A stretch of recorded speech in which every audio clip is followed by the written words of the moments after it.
Hello, church family.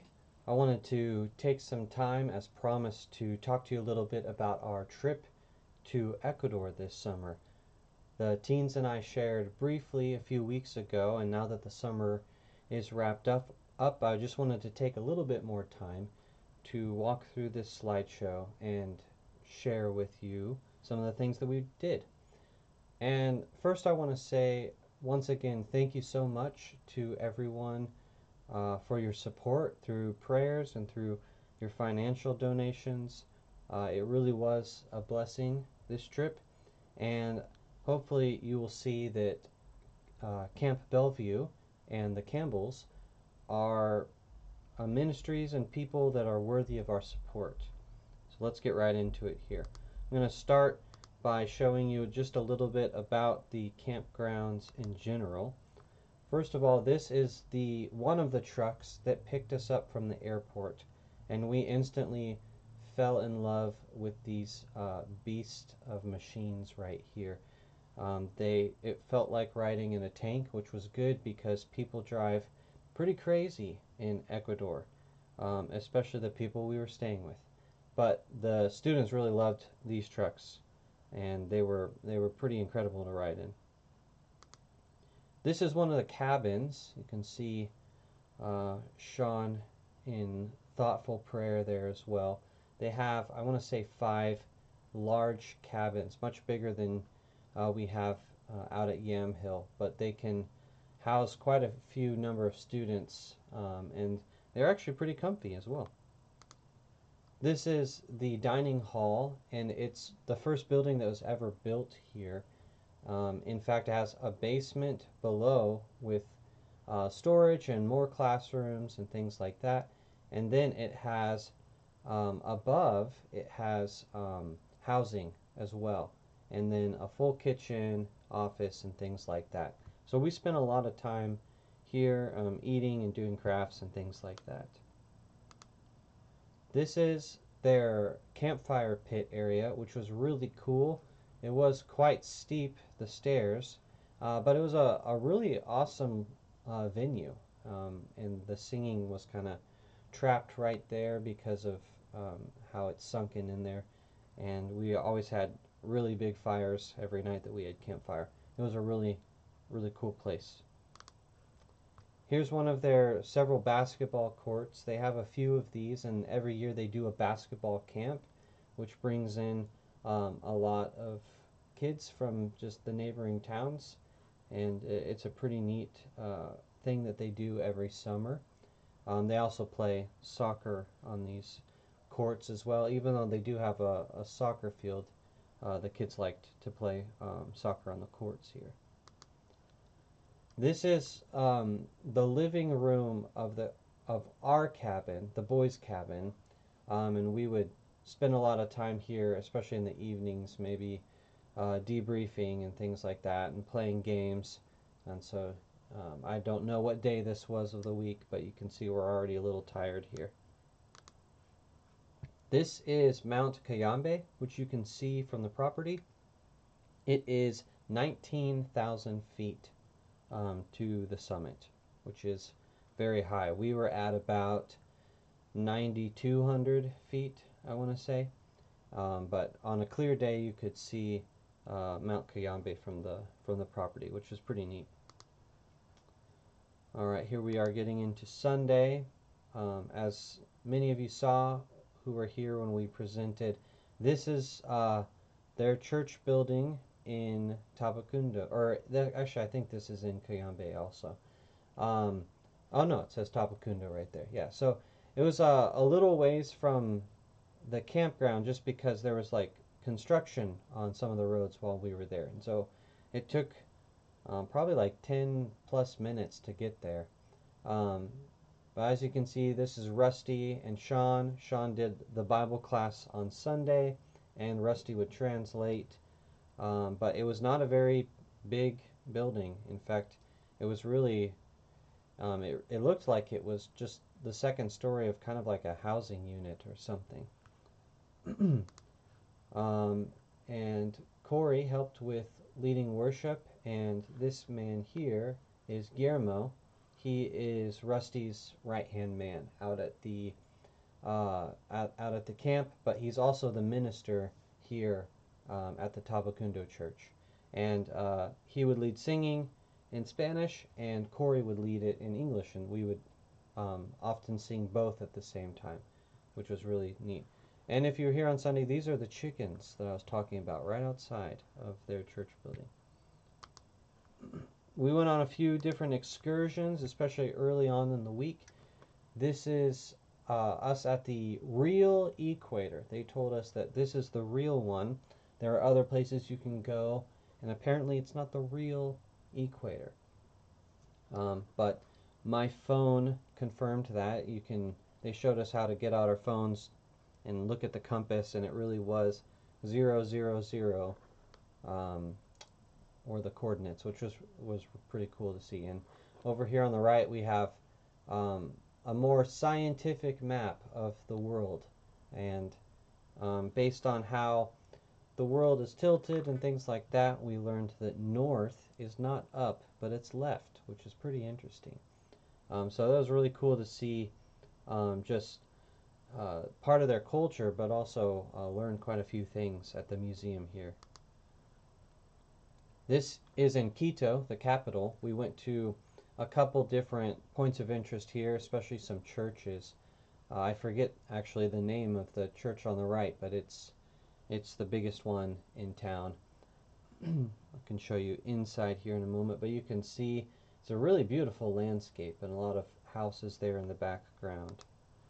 This is, I think Guillermo or Rusty described this as the White House of Ecuador. So this is like the state capitol building or something like that. And they had armed military patrolling around and things like that. You can see it's gated so that people couldn't get too close, but a political building here that was actually right across from one of the churches that we visited. It was actually really interesting to see in a lot of the cities there would be like a central courtyard, and on one side of the courtyard was a church, like a Catholic church, and then on the other side was the local government's main building, and so they were right there next to each other, which is very interesting to see.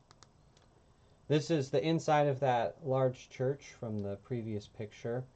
Lots of beautiful architecture and stained glass windows.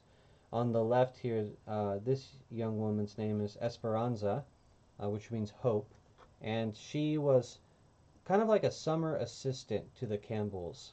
So she was staying out there for the summer, visiting and helping out.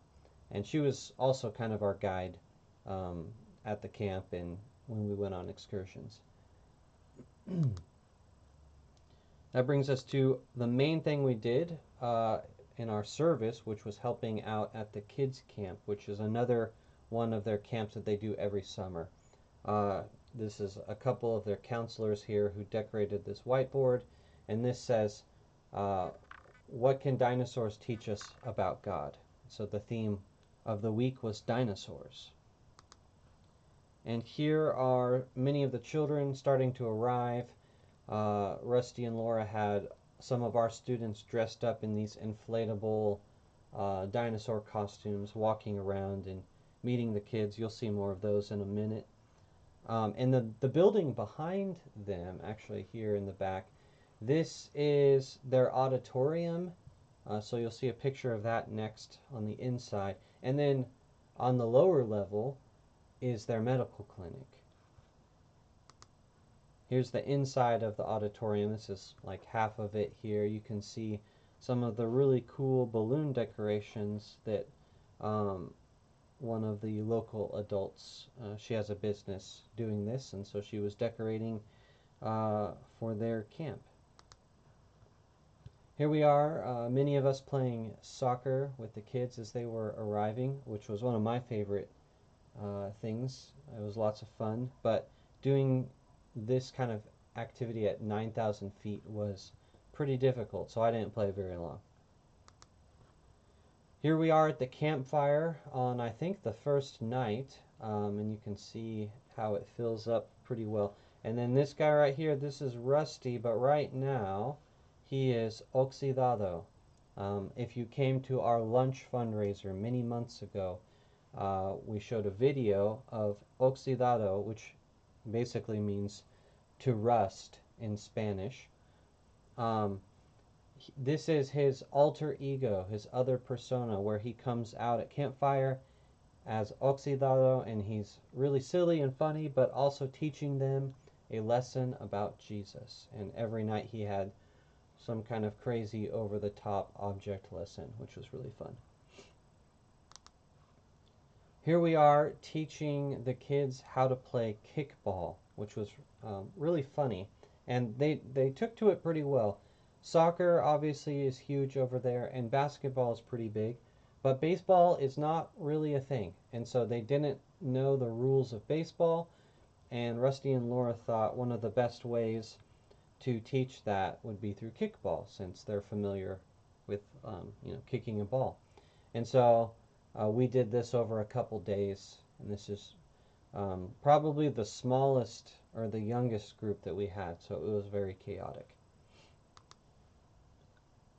This is a game that we played randomly one night. None of us knew the rules, but Jillian was very good at it.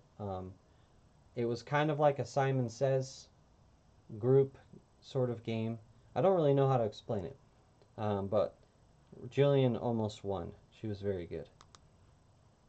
Here's a couple more of those dinosaur costumes. This is just us being goofy and waiting for the kids to arrive after we had built an obstacle course that they were going to do. This is one small part of the obstacle course that all the cabin groups went through. Here's some of the boys playing Hungry Hungry Hippos. They lost both times, but it was pretty fun to play. So this is one of our excursions with the students.